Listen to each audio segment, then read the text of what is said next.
We've been looking at several subjects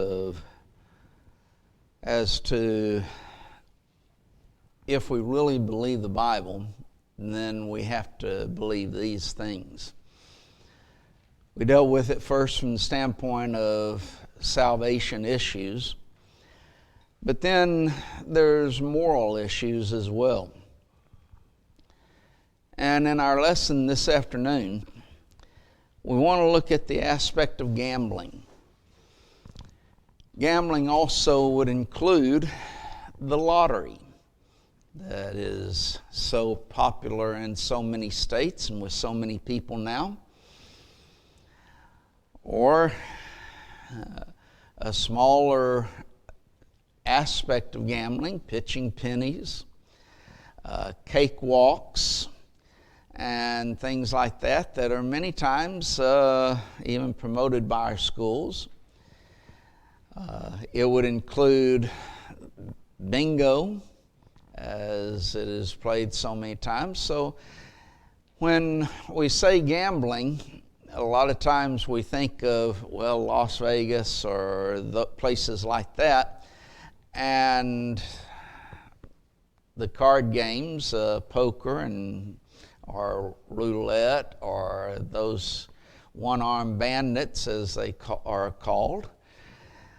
And we don't think of these other aspects, but they need to be thought of as well, because it all comes under that big umbrella of gambling. And when you talk about that aspect, the first thing that we need to understand is God's authorized method of obtaining money. How did God authorize us to do so?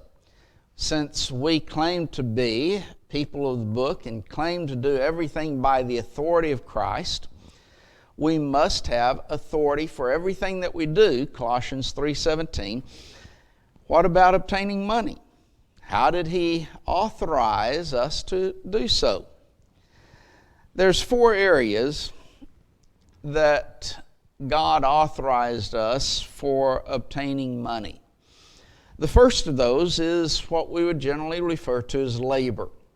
For example, in Ephesians 4 and verse 28, Paul would write, "Let him that stole steal no more, but rather let him labor, working with his working with his hands the thing which is good, that he may have to give to him that needeth." Well, there's labor. That is what we would just generally refer to as work in a general standpoint. Paul also dealt with this subject in 1 Thessalonians 4 and verse 11, when he says that you study to be quiet, to do your own business, to work with your own hands, as we commanded you. And then he, in that context, says that if any does not work, neither let him eat. Well, there's the way in which Paul, and thus God, through Paul, is authorizing us to make our money through that which we would call work or labor, however you want to express it. But a second way would be the aspect of exchange, the selling or trading of goods. You see this in James 4 and verse 13. When he says, "Go to now, ye that say, today or tomorrow, we will go into such a city and continue there a year, and buy and sell and get gain." The buying and selling of, in this case, goods. Now then, might immediately recognize the context as being a condemnation of this. But no, it's not a condemnation of the buying and selling and getting gain. What is condemned is the making of plans without God in it. They said, this is what we're going to do without any consideration of God whatsoever. And so James is reminding them, well, what is your life? It's but a vapor that appears for a little time and then vanishes away. And then he says, for ye ought to have said, if the Lord will. Well, there's the whole point. If the Lord will. We're going to do this. He did not condemn in any way the buying, selling, and getting gain. That is a way in which we are to get gain. We're to make money by the buying and selling, or you might even put it, the trading of goods. Then there's the aspect of loans. This is agreeing to pay a fee for the use of an item or needs or money. In Matthew the 25th chapter, when the master gives the talents to 3 different servants, to the one that he gave 1 talent, he went and hid the talent in the ground, and then he gave the talent to the master when the master returned.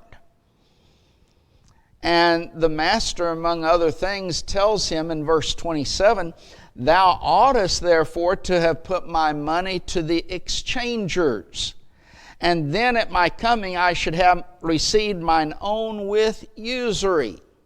Usury is interest. Usually we use the term usury in the aspect of excess interest. And not just interest, but that's what it's dealing with. You should have put my money to the exchangers, and then I would have mine own with interest. Well, there's a way in which Jesus' teaching is a way for us to obtain funds, obtain money. The aspect of interest. When we have a bank account, for example, in relationship to the church even. Based upon that, even though some have objected in years past to even using money to get interest, we can put it into an interest-bearing account. And thus we have ours with usury. And it would also include many other aspects in using that which we have to obtain funds for even the work of the church, using it for, giving it out for interest or usury.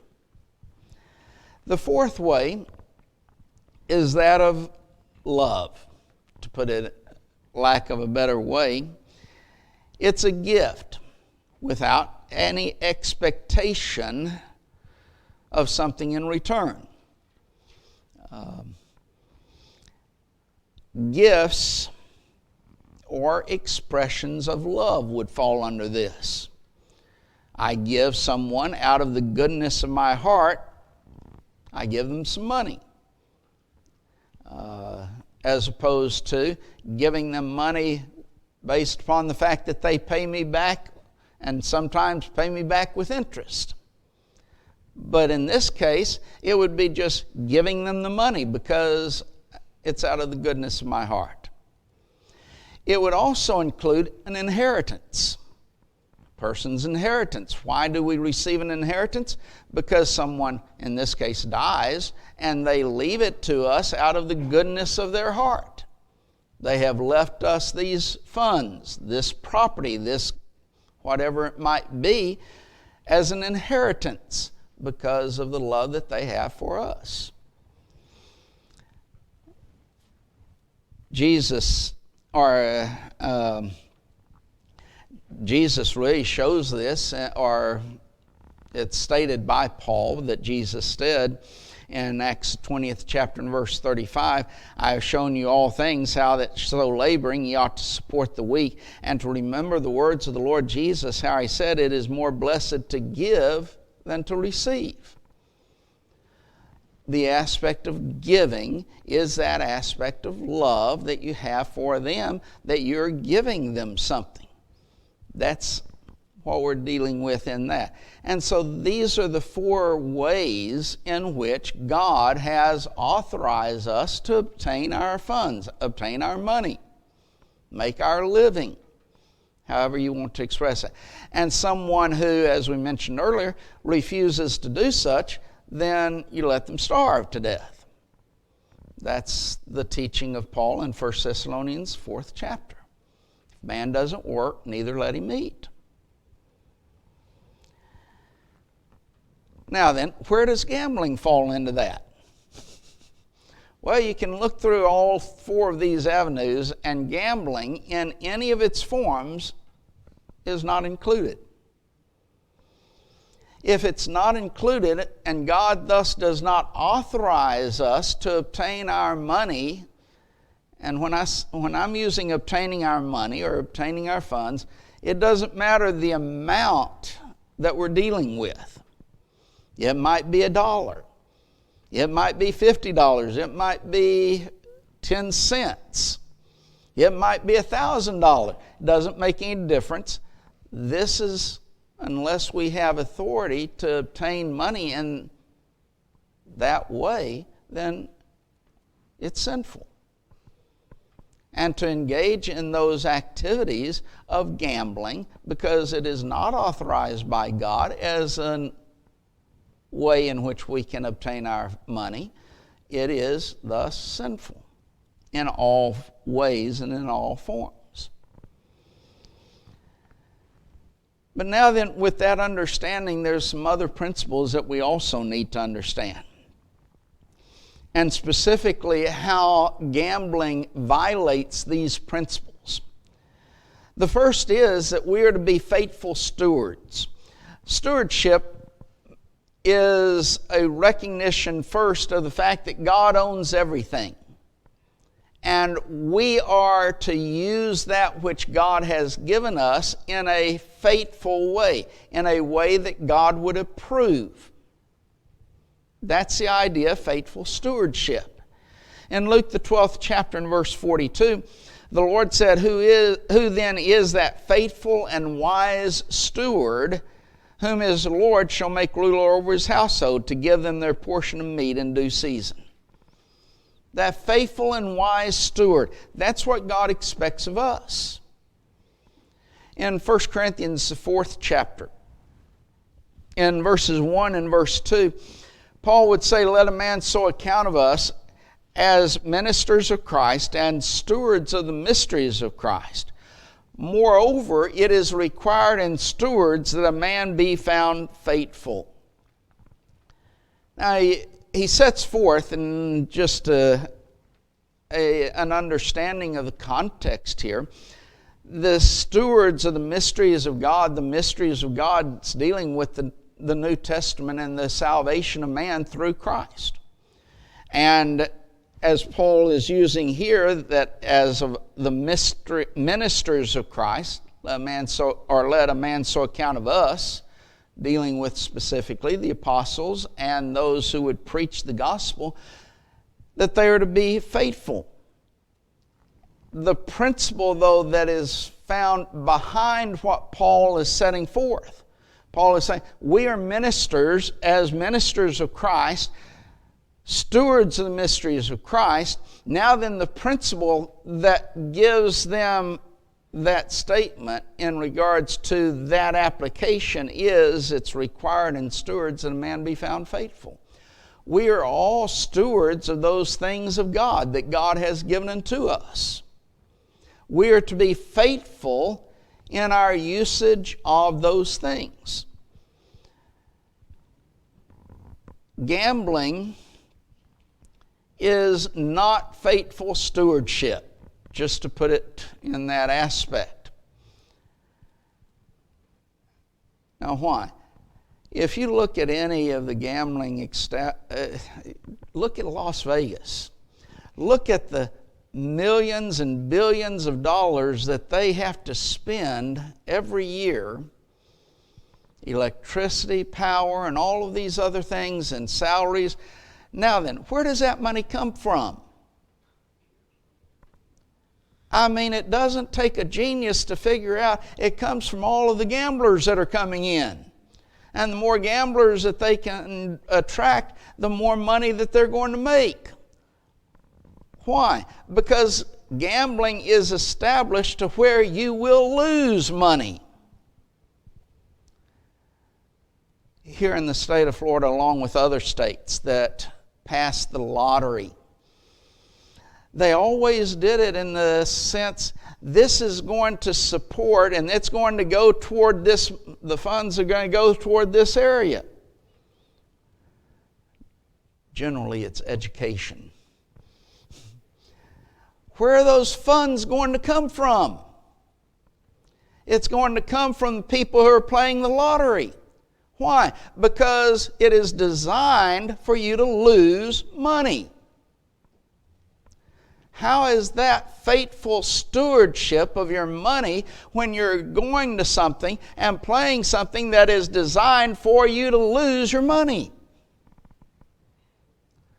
That doesn't even make good nonsense, and yet people continue to do it. But yet that's the problem with gambling. It is not faithful stewardship that God has given unto us, of what God has given unto us. Second, it is not doing an honest work for one's bread.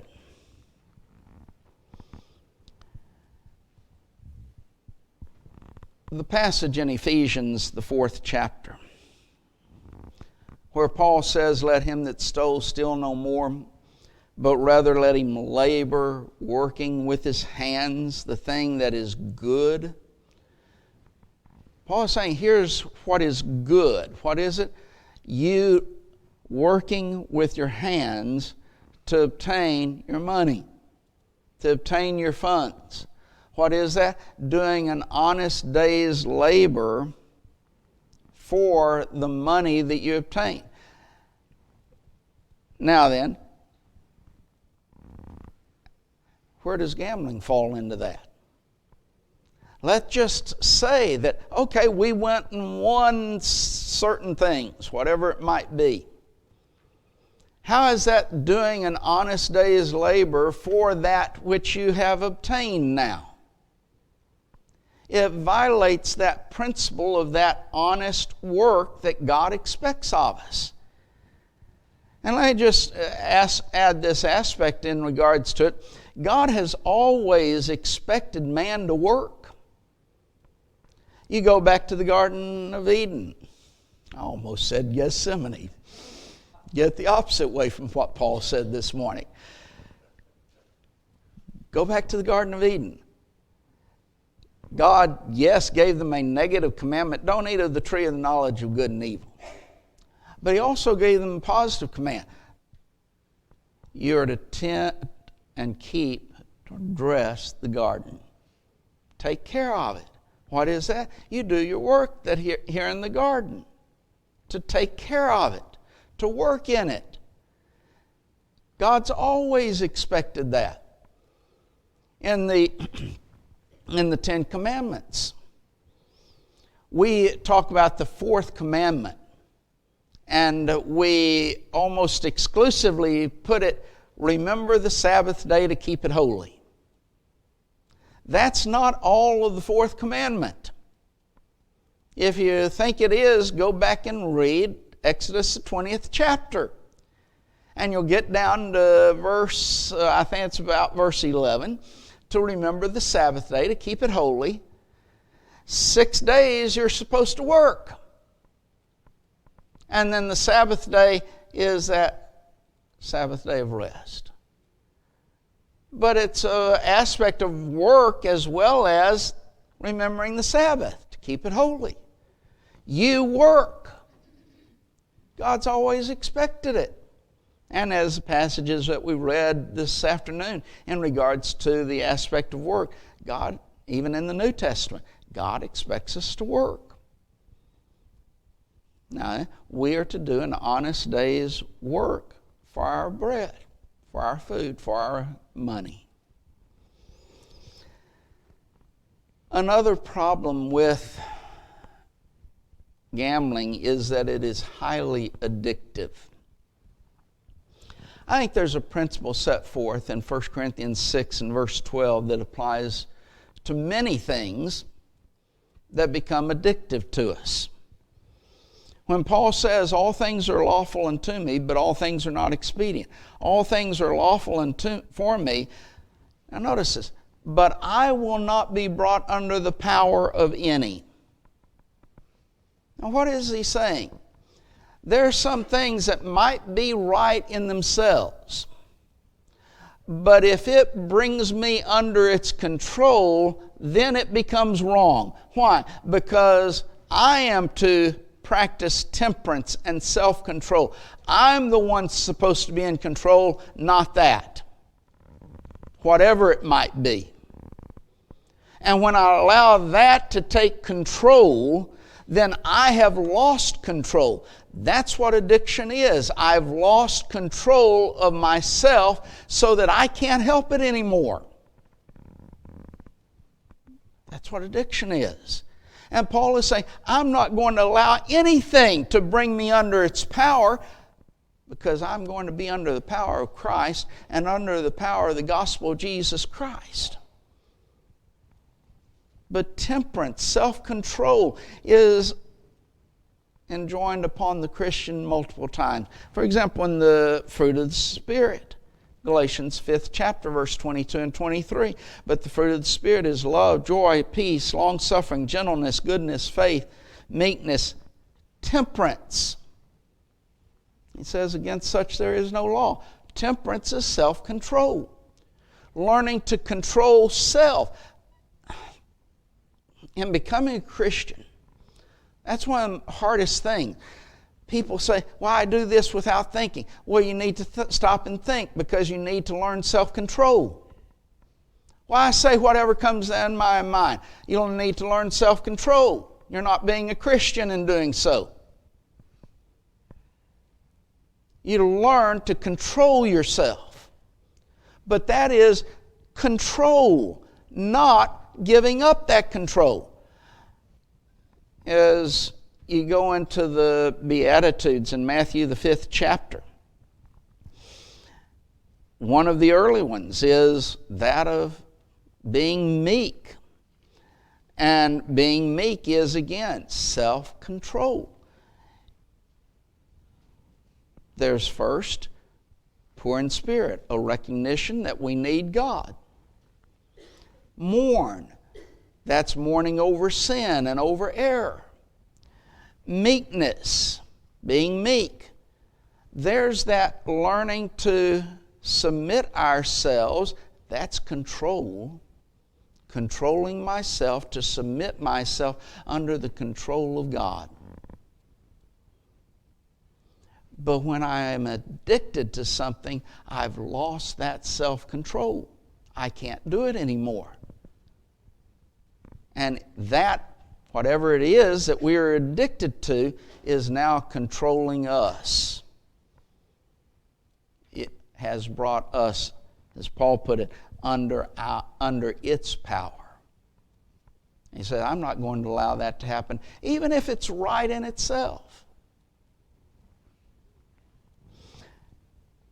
But then also, gambling destroys homes. Paul would state that if any provide not for his own, especially those of his own house, he hath denied the faith and is worse than an infidel. There is that principle of providing for your own, taking care of your family. Gambling destroys that, and thus destroys homes in itself. It is, I go and spend all of my money there. I know of men who would work all week,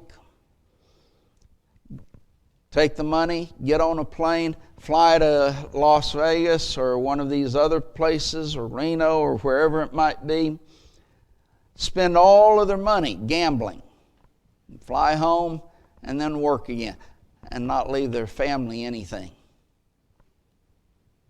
Why? Because they were addicted to gambling. That was what controlled them. And it destroys homes as a result. Their family is not being provided for as they're supposed to do. So they have the obligation to do. And as a result, we have the organization Gamblers Anonymous to try and help gamblers overcome that addiction. And there's also organizations that help the homes, the families of those who are gamblers, because there's that need that has been recognized that they need help. Why? Because of the gambler destroying the home.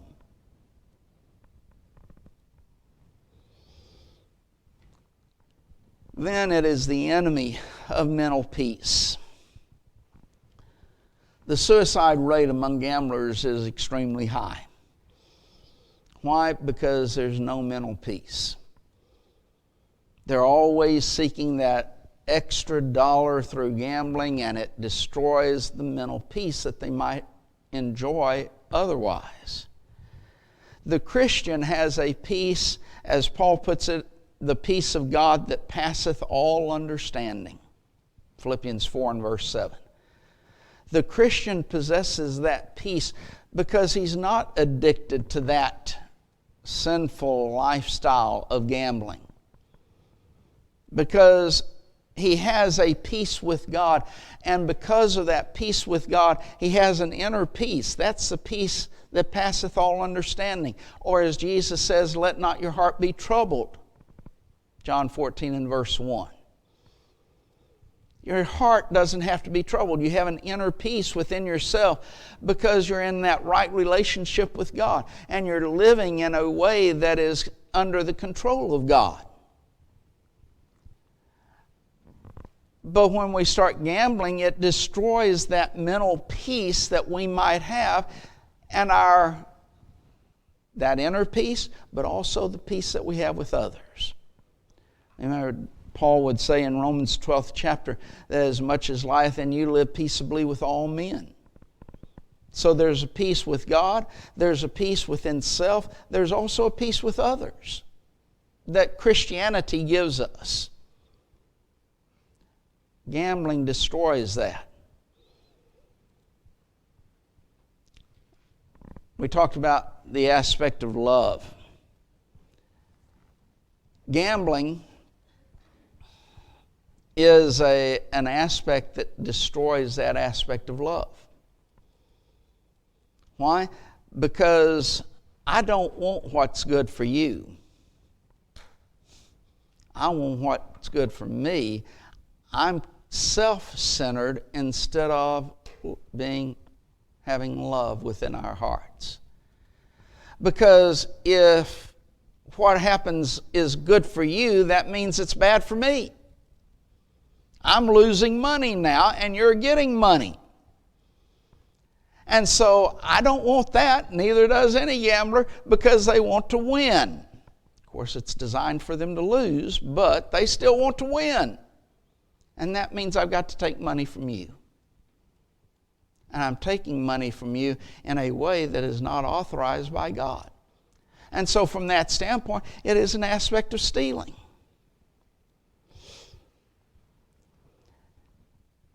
Then gambling sets a bad example. In Romans 12th chapter and verse 17, Paul says, recompense to no man evil for evil. Provide things honest in the sight of all men. We are to be good examples, providing things that are honest in the sight of others. In the aspect of gambling, you're doing exactly the opposite of that. It is a distrust for everyone. If you don't believe that, if you're talking about cards, lay all the cards down, face up. Oh no, you can't do that. You got to hide them so that nobody can see them, and make sure that nobody sees them, and you have to distrust everyone because they might see what cards that you have, and thus, you see, there's no honesty there.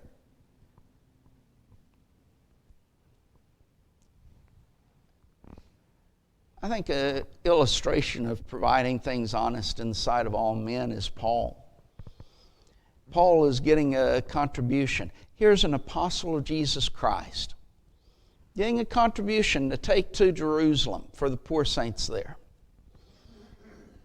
Who would imagine that the apostle Paul would in some way cheat or take some of that money that he has collected? No one, I don't think, would ever imagine such.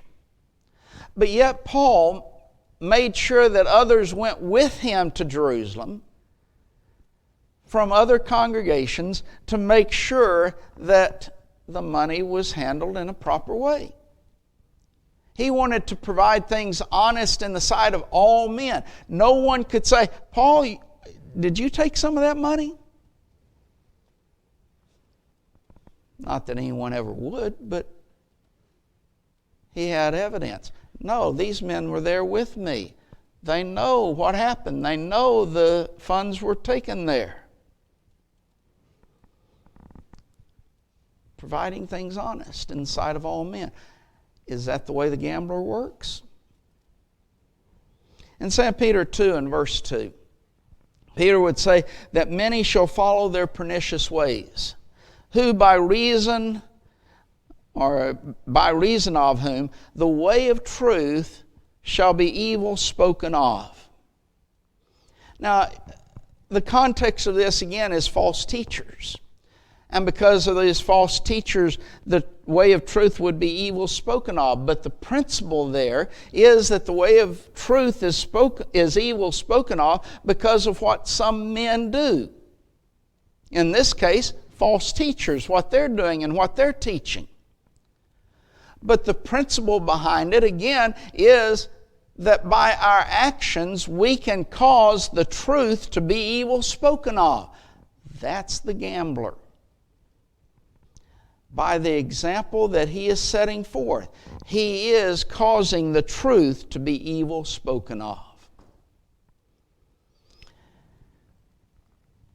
Now then, just as in a conclusion, generally any time that the aspect of gambling is spoken of, there's always, almost immediately, the aspect of, well, the stock market is gambling.